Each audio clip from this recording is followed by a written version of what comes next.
Bonjour cher professeur, je me présente au nom de l'étudiante Mbuilobo Taketia de la deuxième licence de la faculté d'administration et de sciences économiques.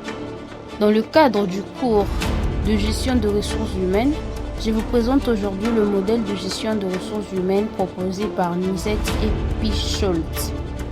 Ce modèle est une approche qui nous permet de comprendre comment une entreprise peut organiser efficacement sa gestion de ressources humaines.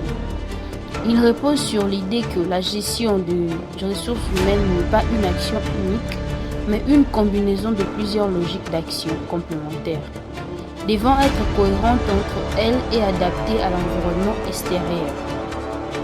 Qu'est-ce qu'une logique d'action?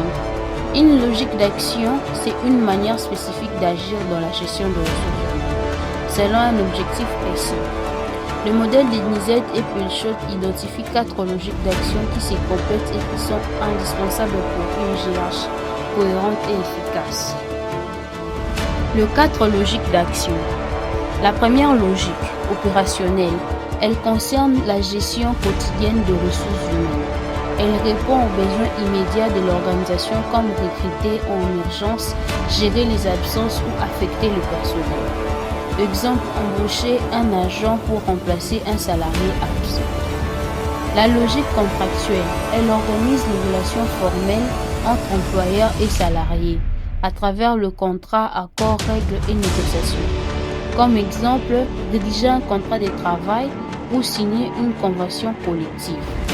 La logique développementale, elle vise à faire évoluer les compétences des salariés sur le moyen ou long terme. Cela passe par la formation et la mobilité interne et le coaching. Exemple, organiser une formation sur un nouveau logiciel. La logique est relationnelle.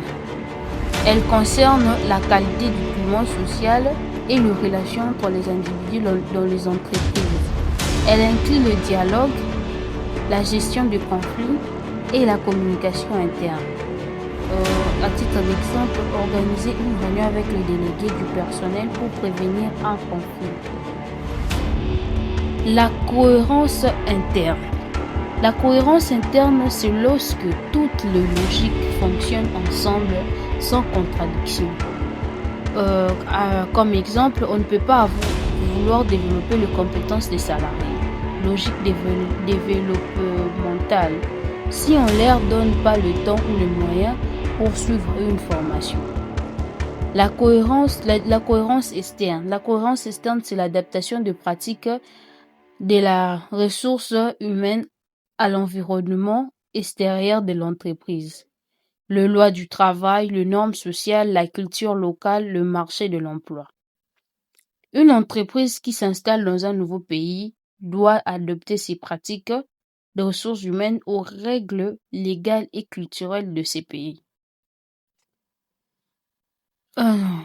Exemple concret, prenons l'exemple d'une entreprise de télécommunications.